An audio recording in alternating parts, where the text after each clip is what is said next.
नमस्कार। मेरा नाम भाऊ तोरसेकर। आप देख रहे हैं प्रतिवाद। दोस्तों, कभी कभी जो बातें हजार शब्दों में नहीं कही जाती, वो सिर्फ एक पिक्चर में, एक चित्र में, एक दृश्य में कही जाती है, ऐसा माना जाता है। एक फोटो जितना बोलता है उतने शायद एक बड़ा लेख, आर्टिकल भी नहीं बोल सकता, ना समझा सकता है। और इसलिए फोटो की या विजुअल मीडिया की ताकत बड़ी मानी जाती है। आपको याद होगा कि 2012 जब गुजरात का विधानसभा चुनाव चल रहा था और तीसरी बार बीजेपी गुजरात में नरेंद्र मोदी के नेतृत्व में विधानसभा का चुनाव लड़ रही थी। उस वक्त मोदी जी ने शायद 4-5 हफ्ते की एक सद्भावना यात्रा पूरे गुजरात में घुमाई थी।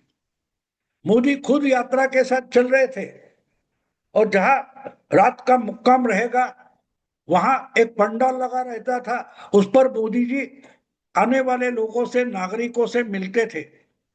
ऐसे में एक जगह उनको मिलने के लिए बहुत बड़ी तादाद में मुस्लिम मतदाता, मुस्लिम नागरिक आए थे।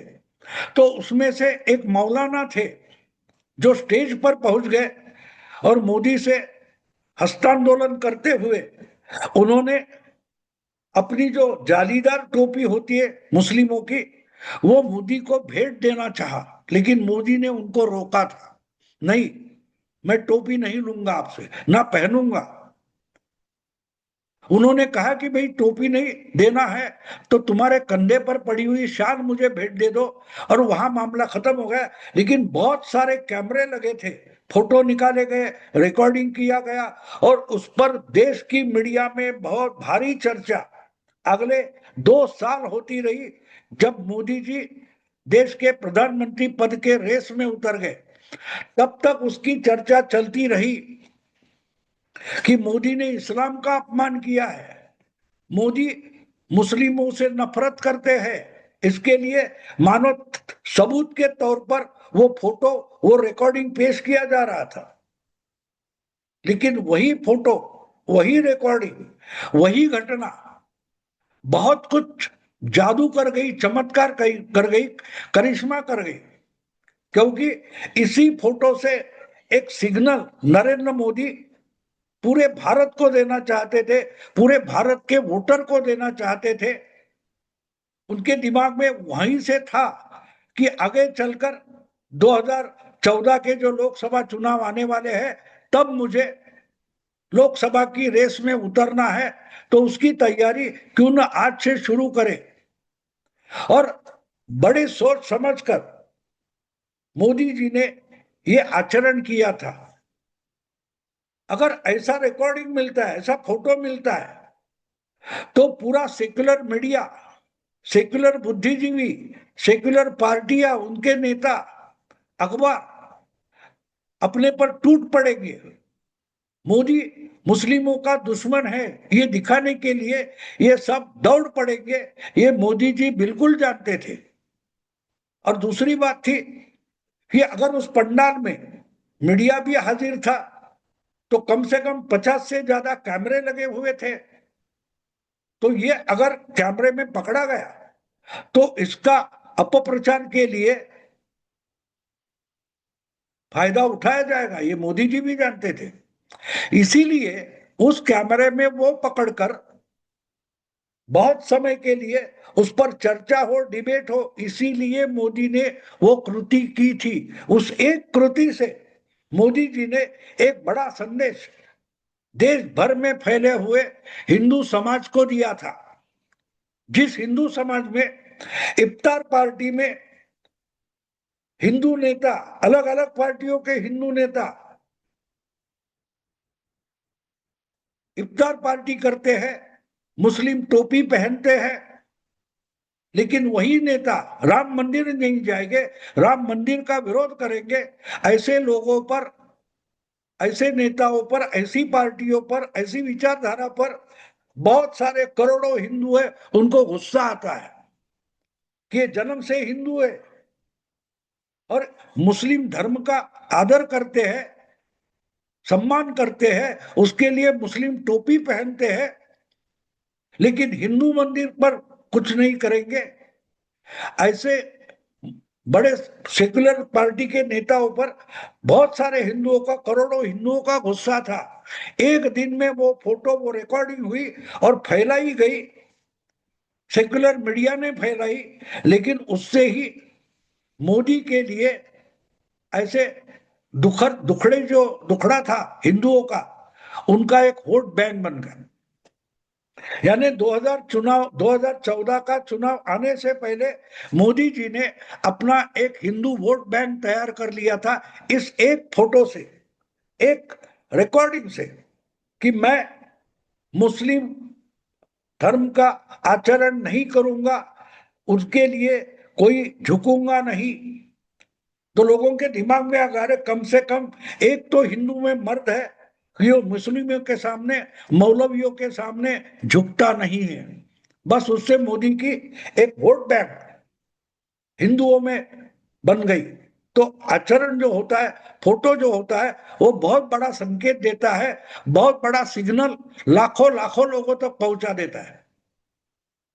अब दूसरी तरफ हम देखेंगे तो राहुल गांधी है, मोदी की टक्कर में कौन है पिछले 10 साल से, तो उसका नाम है राहुल गांधी।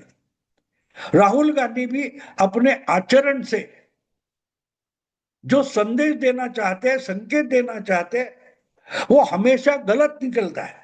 एक बात है, अगर इस देश में 80 करोड़ से 90 करोड़ से ज्यादा हिंदू पॉपुलेशन है, तो जाहिर है कि 80% यहाँ के वोटर हिंदू रहेंगे।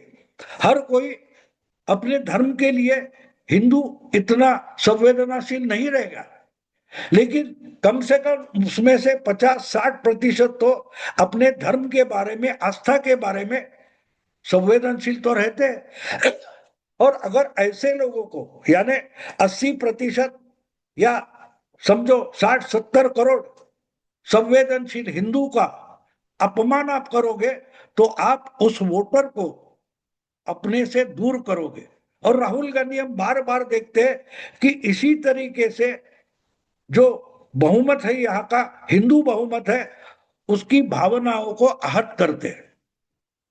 तो एक तरफ मैंने आपको दिखाया कि एक फोटो या एक रिकॉर्डिंग से नरेंद्र मोदी ने अपने लिए हिंदू वोट बैंक बनाई, और राहुल गांधी मुस्लिम वोट बैंक के लिए हिंदू वोट बैंक को हमेशा लात मारते रहे। लेकिन दूसरी बात और समझनी जरूरी है कि अगर इस देश का पॉपुलेशन जो है, वो हमारी पूरे देश की एक बड़ी वोट बैंक है, रिजर्व बैंक है वोट की, तो उसमें से अगर 80% जो शेयर्स है वो हिंदुओं के होते, अगर उसको लात मारकर आप 15-18% मुस्लिम वोट बैंक के लिए 80% शेयर होल्डर्स को दुखड़ा पहुंचाओगे, तो उसमें से बहुत सारे लोग आपके साथ नहीं आएंगे। और राहुल गांधी हमेशा वो बात करते रहे। आपको याद होगा, अभी अभी कल परसों की बात है, दिवाली के बाद बिहार में सबसे बड़ा त्योहार बिहार का होता है छठ पूजा।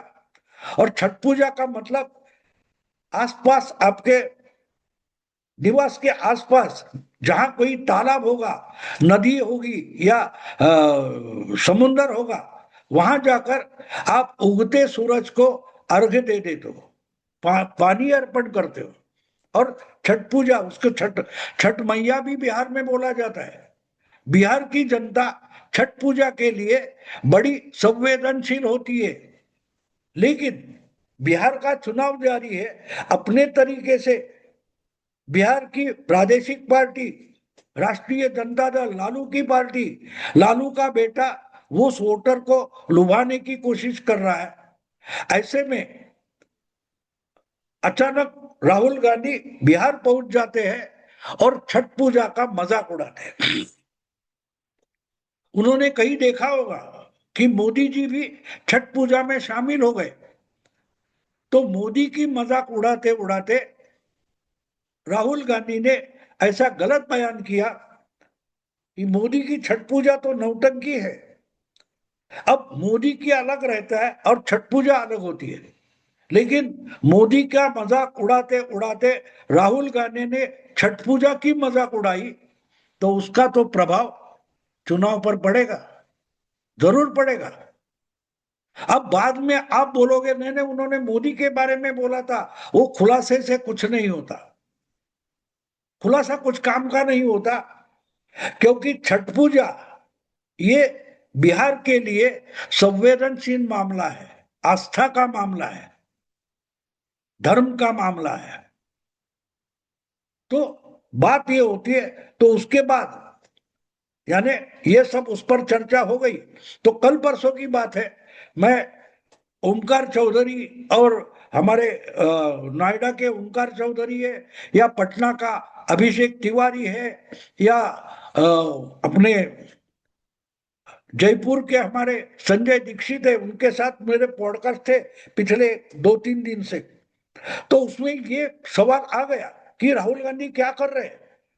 राहुल गांधी बिहार में चुनाव प्रचार के लिए गए और वहां उन्होंने कुछ मछुआरों के साथ तालाब में मछली पकड़ने का प्रयास किया।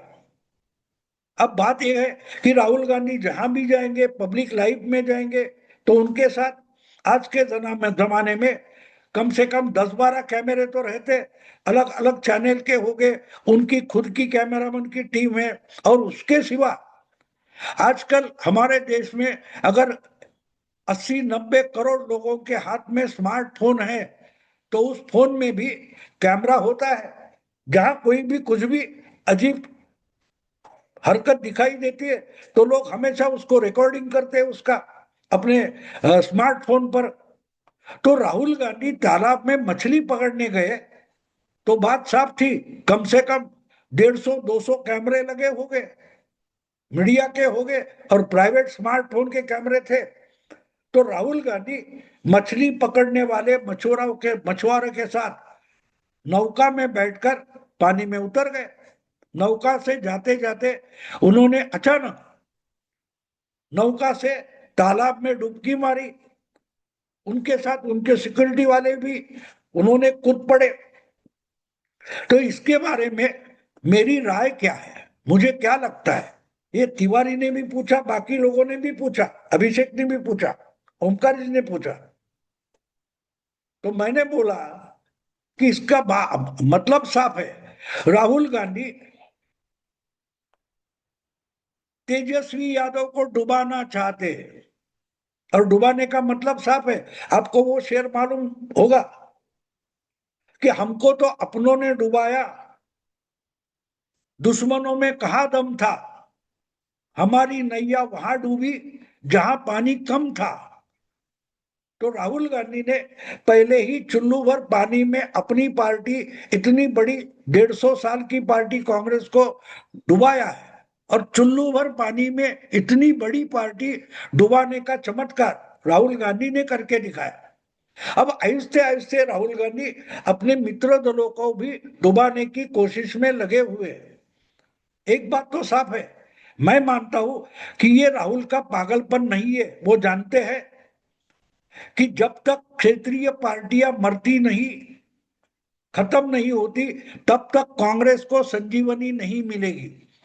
जिस जिस राज्यों में कांग्रेस एकदम अधमरी हो गई है, उसकी ताकत नहीं बची है, संगठन नहीं बचा है, वोट बैंक नहीं बची है, वहां आप देखो तो एक बात समझ में आती है, जहां जहां रीजनल पार्टियां, क्षेत्रीय पार्टियों को ताकत मिली है, तो कांग्रेस को नोच नोच कर मिली है। तो अगर अपनी वोट बैंक जिस क्षेत्रीय दल ने चुराई है, उनका खात्मा करे, तो ही कांग्रेस फिर से उभर सकती है। ये राहुल गांधी के दिमाग में होगा।